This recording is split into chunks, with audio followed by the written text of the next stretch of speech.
So the UN has been talking about carbon taxes and ways to tax carbon in the digital economy for quite some time. This is not necessarily a new concept, but there has been a renewed fervor to leave the UN and to put all of this stuff in the rear view mirror. At least if the Trump administration has what they want. Lucas, fill us in on what's going on here. We've got a policy document that's been recently published, but this stuff's been going on since the 90s. So this is not necessarily anything new, but there are new developments, particularly with the new development bank. So this has been going on since the 90s, maybe the 70s, whenever we moved from gold to the petrodollar. But the concept of a carbon tax has been really started emerging with the eurozone and the amalgamation of the European countries into the European Union. Now, yesterday, I saw Senator Mike Lee of Utah post a response to this tweet by Alex Epstein, asking his And this tweet followers. by Alex Epstein's really talking about a carbon tax on shipping. So saying as goods and services move around the planet, they would impose a tax on the carbon emissions associated with the shipping of stuff around. Yes, and when I say tossing around these notion of taxing carbon and tying that to the petrodollar, part of the problem that we've seen in the global economy of the world is both a reliance on more energy and more production in countries. Look at Trump's policy for bringing back the economy in the United States. We're going to drill, baby, drill. We're going to lower the cost of energy. We are going to make more things. We are going to or make more money, so the rest of the world is encouraged to make more things and increase trade. So this, as the world moved into a global marketplace, and again, I go back to the 90s moves in the United States, like NAFTA, the World Trade Organization, etc. This growth of exporting economies, the United States looking to China and to other developing nations for the goods that they consume. The question began to be, well, like what's the limit here? And if as the United States began to lead this narrative, maybe the United States and Europe, this narrative about ecological sensitivity and what was the cost of running world trade on a magical production of dollars that was not tied to anything, the question became, where do we begin to set limits? And so as people begin to consider, okay, well, if this is about the a production of energy, then why shouldn't we be thinking about carbon? Because a natural byproduct of the production of energy is carbon. So that's where this idea of carbon taxes and carbon markets begin to form around. So if the currencies of the world aren't bound to something that's finite and hard to dig out of the ground like gold, maybe there's an alternative. And if there's an alternative, well, the alternative will be, we're going to consider what is the amount of energy production in those individual currencies, and that gets expressed in government policy as a tax. So that's where carbon taxes come from. Now, the Trump administration has been all about restoring the United States economy, but rather than tackling the excesses of empire, as we see the Trump administration's recent signal chats and their discussions regarding what they're going to do in the Middle East. Are we backing away from empire? No, they're doubling down. And so they're also pushing back on the notion of a carbon tax. And we've seen carbon taxes and maybe we've seen carbon taxes. Because part of a taxing situation is either it's enforced and imposed on you, or it's a voluntary thing. So, was there a sense of who amongst the UN was going to enforce this tax? Was it supposed to be the United States? Well, I haven't dug deeply into the UN conversations. I kind of try to skip those. Um, Not because surprising. yeah, well, I mean, the UN has good motives, but it doesn't have strong enforcement. But you've brought up the Kazan agreement here, which is the agreement from Kazan, Russia, um, about 6 months ago, and there were very interesting things about the alliance of nations that is sort of emerging against the United States empire and our associated, G7 countries. They called it their G77, even though they have many more countries that have signed on to the BRICS alliance since then. I think they added 13 or 14 at that conference alone. So we have seen carbon credits, and what's the difference between a credit and a tax? I'm not sure. One's positive and one's negative, but they're both the government beginning to take an accounting and an assessment of this energy production, or the setting aside of resources so they are not used in energy production.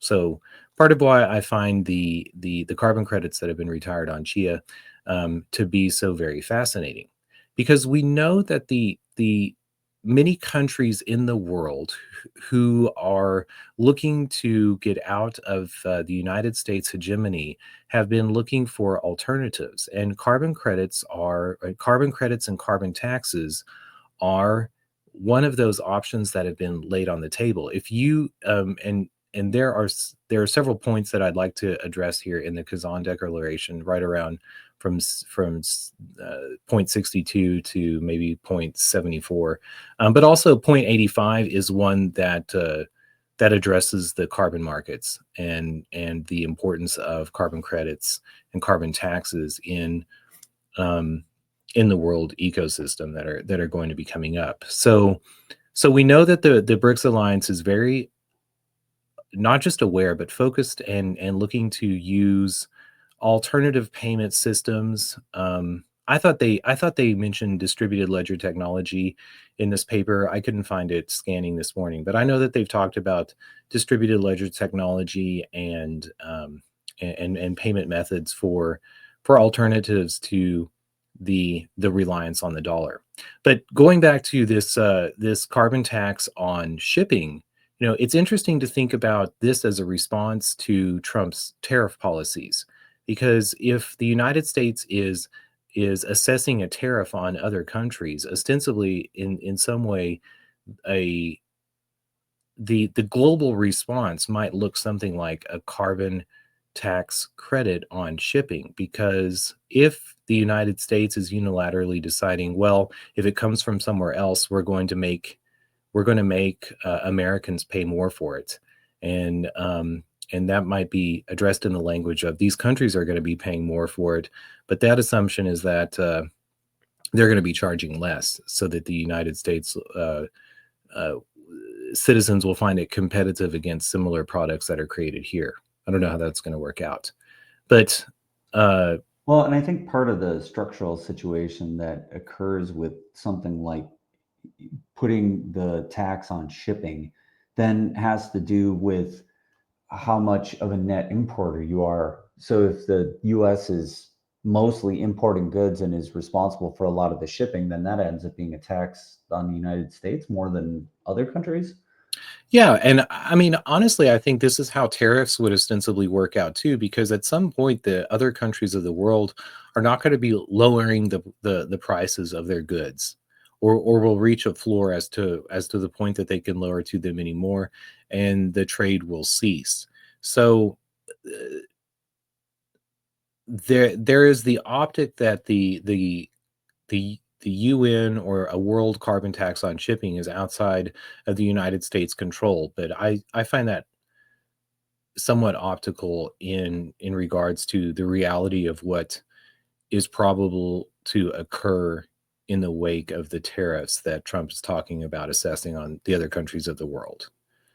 So, um, And this would also maybe lessen the threat of tariffs against the nations like Canada and Mexico, who would not be incurring these shipping, uh, the cost of shipping, but maybe diesel and trucking carbon taxes, um, which is probably a lesser energy consumption than the shipping. But so anyway, this is one that I'm there are a couple of things that I think are interesting here. One, the Mike Lee and the Republicans' response to the UN and what that's going to look like for America. And secondly, the reality of what this global system is looking like and what that structure is likely to be. So anything that you want to dig into on those points, those are sort of where I'd like to talk about today. I was busy looking to see if I could find the distributed ledger technology or the blockchain part because that obviously caught my eye. So I was furiously trying to see if I could find it in the Kazan Declaration. But you're right, I don't seem to see it in there. What was there some sort of a sense that that with BRICS and with the new development bank that they had some idea that that was going to be blockchain based currency, or that the bank was going to be using distributed ledger technology? Do you remember where you saw that, or where that came from? You know, when the BRICS conference happened, I found some of the documents in Russian, and I I used Google Translate to read them, and I certainly found I could not find that document, and unfortunately, I don't know Russian, so I couldn't search for the document, but I did find this English copy of the Kazan Declaration. So I know that they did talk about distributed ledger technology and have done so at length. I can speak to maybe more broadly how the BRICS has been Well, having this conversation. I'm interested in how the new development bank kind of plays into the whole carbon taxing and credits the idea, because I thought that BRICS was trying to use gold and that was their basis for how they were going to anchor the currency, but it's going to be a mix, or that it's going to come into play somehow. I guess that's the thing that caught my interest most in all of this discussion is if we're talking about new banking systems, new currency systems, and the new development bank. I was curious how that played in, or if you've seen anything about how that played in, because we know we've got this new policy document that came out of the UN, and that talks about how they want to use this taxing infrastructure in to further the policy agenda of the United Nations. So I think that the BRICS countries are wary of reliance on gold for a new sort of basis of assessing, the value of the currencies of the various countries in the world. Now, at the same time, I would say that they, Because they don't have enough of the gold, and that they don't want to put the power right back into the hands of the United States. in part, yes, and both they don't. It might not even be about the volumes of gold, but they also look about they look back to history and see the fight um, for gold, and say, why would we go back to what led us into World War I and World War II? They talk about making the Bretton Woods system more fair for all of the countries of the world and removing the United States dominance in the Bretton Woods institutions, United States and G7 sort of European dominance in those institutions. But they do not. I mean, the whole basis of the idea is that they like the idea of world trade, and they see the value of being able to export the economic woes that are happening in a country by devaluing a currency, and that holding on to gold is a tricky way of doing that because you can go to zero and then become desperate. So they look at gold and they say, well, this might be a stepping stone as to getting off of the United States dominance, and the United States may also be looking at the a system of commodity trade, commodity swap agreements between countries for establishing what the valuation of those currencies are against each other, and they might be looking to say, "Oh, let's go back to gold," before they go back to these commodity swap agreements, because look at the United States trade and what we make for the rest of the world. We make I well, you know, do we make AI? Because this was part of the Chinese response with DeepSeek, in order to take out some of the American dominance in technology markets and the exportation of software. So, the United States. That's also why I've been so interested in the amount of gold that has come, physical gold that's come into the United States since the Trump administration, and the rhetoric of Donald Trump with regards to the golden era.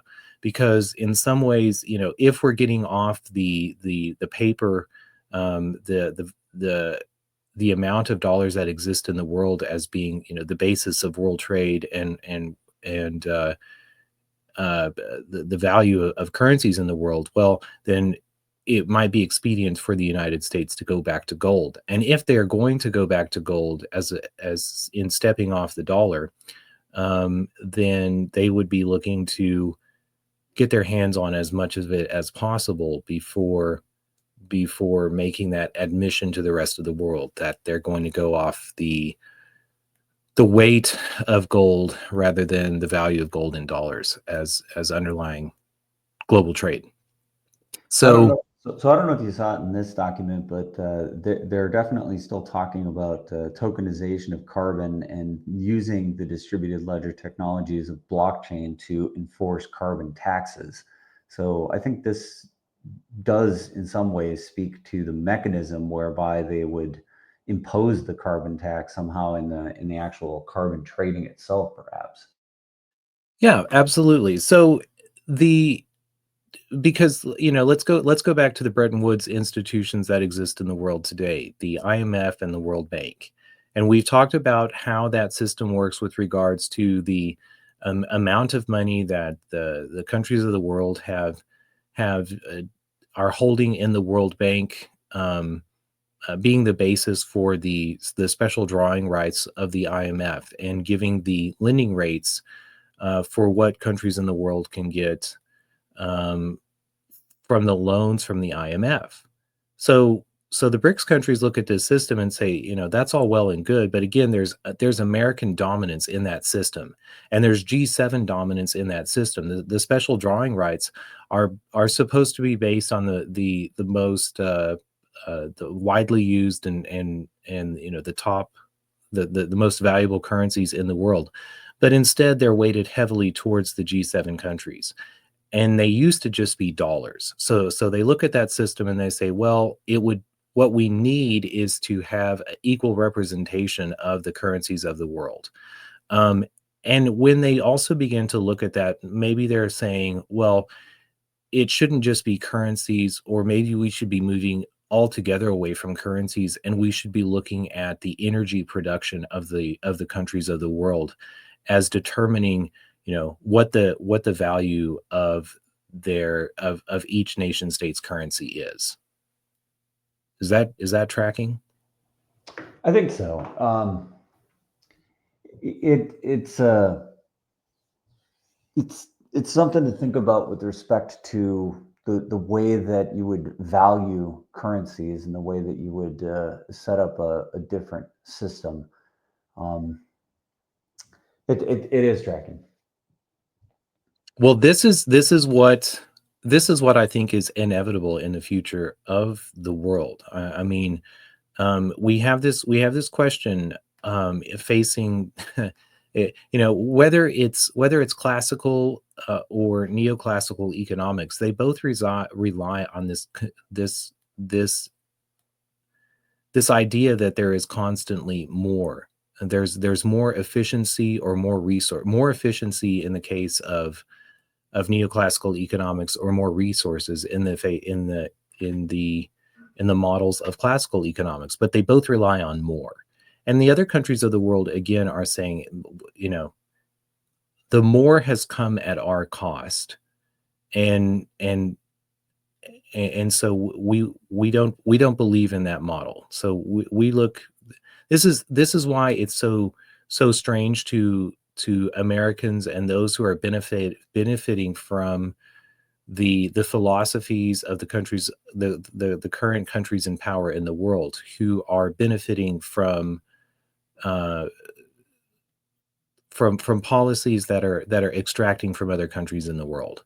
But as far as all of this stuff goes, like we've got BRICS, which is setting up a different economic infrastructure. They're not necessarily looking to cede power to the UN, and now the United States is talking about pulling out of the UN. Is this the end of the UN? It seems like if the US pulls out and doesn't continue to fund it, that's not a great situation for the UN to be in. Well, so we have to look at how the political power of the United States is expressed in these institutions that the United States itself made, and in part made so that they could exert soft power to the other countries of the world in the wake of World War II. In the World Bank and the IMF and NATO and the UN, what the United States has is veto power, and that veto power has its limitations. So, I mean, look at the UN's response to the conflict in Israel and Palestine currently. There are two countries that have been against the resolutions of the entire rest of the UN, and that's the United States and Israel.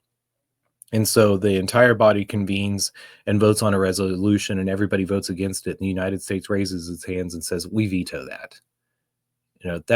That veto power is exerted in such a way has been devastating to the authority of the United States. So if the United States leaves the UN rather than begins to accede and give away power, which is kind of in my mind is mindful of King James of England, who signed the Magna Carta and began to give away the rights of the king to the lords. Unless the United States begins to give that up, then certainly these countries are going to go and recreate the institution themselves. And then we're going to be in a place that, again, going back to Britain, looks like Britain in the wake of Brexit. And Brexit, while again it was no surprise to me that Britain chose to leave the European Union, because they were asked to give and pay more than they had initially agreed to. It has been devastating for the economy of Britain in the wake of leaving Brexit. So the United States, if we continue to threaten these policies of isolation, we're going to get exactly what we asked for.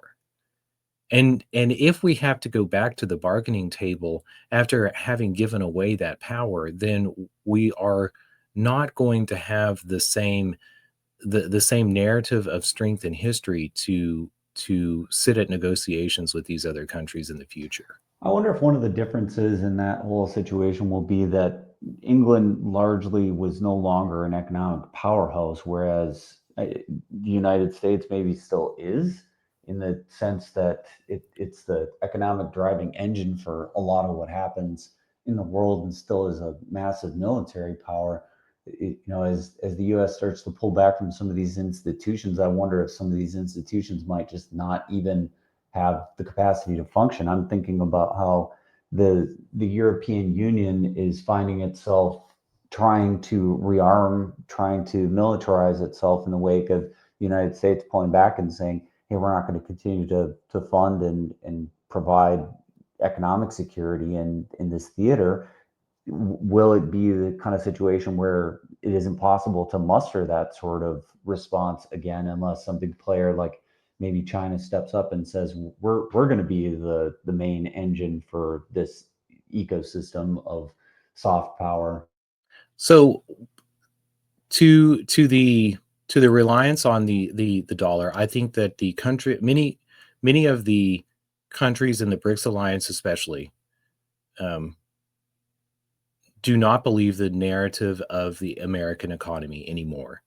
And they look at what America produces. One, we do not produce, we may countries may be situated here in the United States, global corporations. Did I say countries?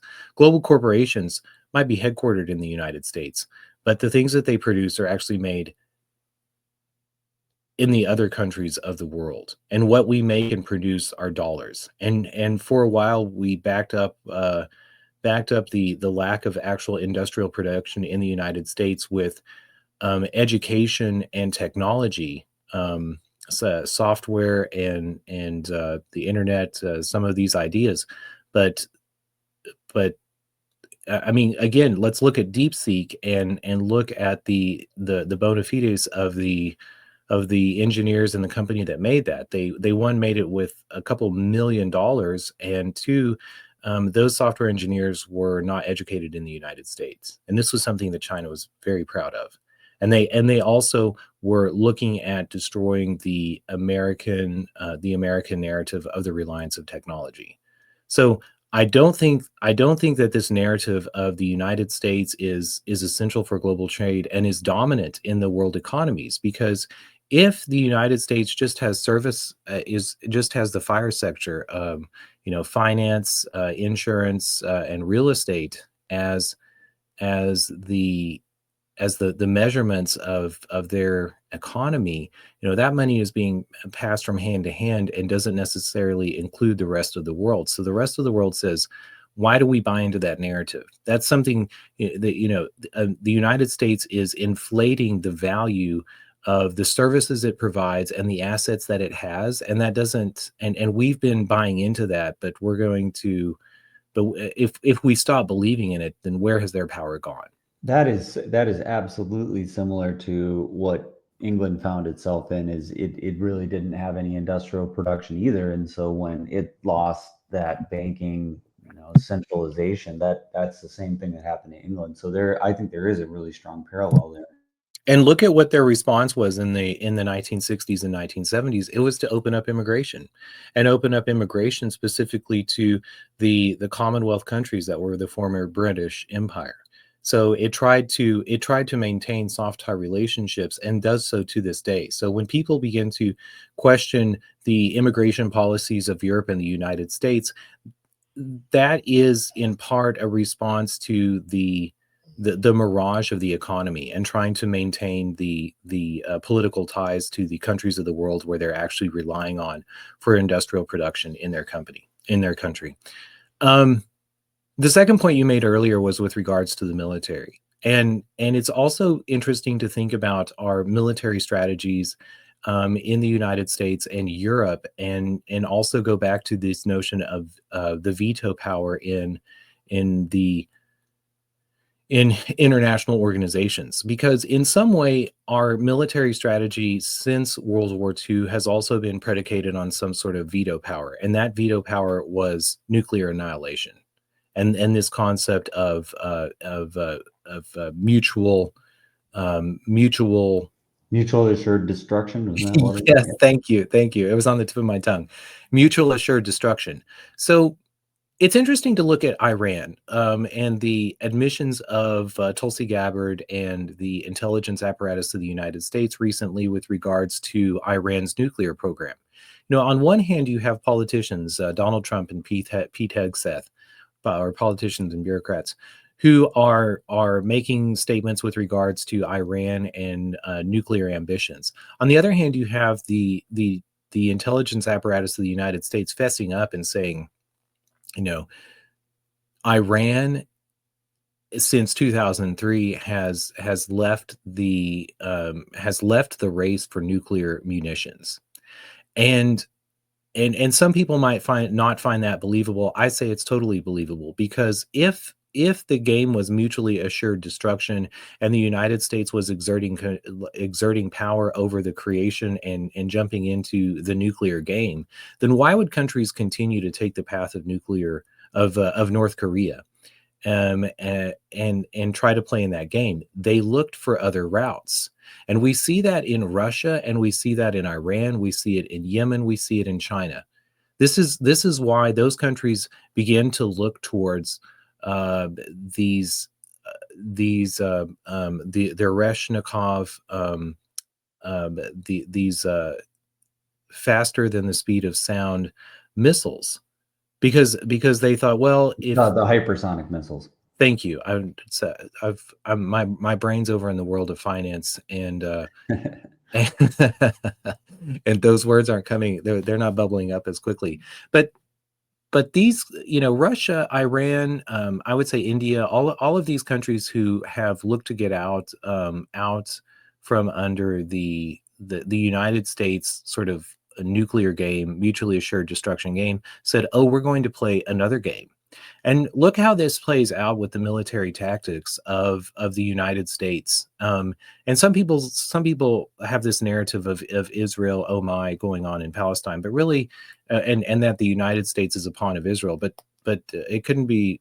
I mean, they're putting the cart before the horse. These are the policies of the United States. And the United States, again, like, let's go back to Serbia, NATO, many not many, maybe all um, of the wars that the United States has fought in since World War II. There has been a narrative of terrorism and using brute force to further United States objectives. We don't like to put soldiers on the ground. We don't like to put feet in countries and have hand-to-hand comments. We like to go in and bomb. And again, go back to the signal conversation between Hegseth and Vance and Marco Rubio et al. Um, they talked openly in that conversation, fairly openly, that they were waiting for the military target to visit his girlfriend, and they were going to bomb the residential building that she was in. And lo and behold, in the wake of that bombing, we find out that maybe that military target was killed, but also 34 or 40 civilians were killed in the same bombing. And this is the reality of the problem of American military strength. We also bombed the missile targets in Yemen and failed to damage those targets. And the Yemenis have already launched a missile at Israel to show that the United States had failed in bombing these. And I like Larry Wilkinson, former chief advisor for Colin Powell under Bush, and he said he didn't think we could reach some of these underground targets with 5 nuclear bombs. So the response of these other countries to American military power was like the drone and the less sophisticated technology approach. And we have seen in the Ukraine, um, and in the conflict in the Middle East, from Syria to Lebanon to Yemen, reliance on drones and low cost, low technology warfare to combat the sophisticated American sort of hands off approach. And I think that many of the other countries of the world are going to be looking at this and saying, if America, if we can defeat a $9 million Reaper drone with a couple of $5,000 like mini drones, then this is the way that we're going in the future. And I don't know how the United States is going to keep up to that guerrilla warfare. The guerrilla warfare has a long history in defeating the principled European attacks. It's how the American colonial settlers defeated the British and German troops in the Revolutionary War. The United States has seen it used effectively against us in everywhere from Colombia to the Middle East, and these other countries of the world have been doubling down on that. So I don't think that the United States should be relying on the dominance of their air force and their bombs to back up American policies. And the United States should definitely not be exiting from the UN or exiting from these other countries. We should be sitting down at the table and talking about the things that the United States did for Europe and the rest of the world. You know, if the United States backs out of the UN, the story in the future looks like you lied about your currency. You lied about the paper dollars that you were giving out to the rest of the world. So the United States is liars. If we and that's the narrative if we leave the game. If we continue to sit at the table, then our rejoinder is we needed to break the world of this limited resource, limited this colonial empire fight over gold and limited resources, and that's the reason that we did it. And there's truth in that. But again, if the United States gets up and goes, gets up from the table and leaves, then we will be pariahed like Britain is in the world today. Well, we'll keep an eye on what's going on with carbon taxing, the U.S. leaving the UN. These are definitely developing situations, and I'm going to take a chance to read this UNDP carbon tax, evolving carbon economy. I think that there's some really interesting stuff in here. So I'm glad we've been able to bring this to the attention, and we'll see you next time on FOMO. All right. Thanks, guys, for picking up carbon tax today. It's a good conversation to have. We'll see you again.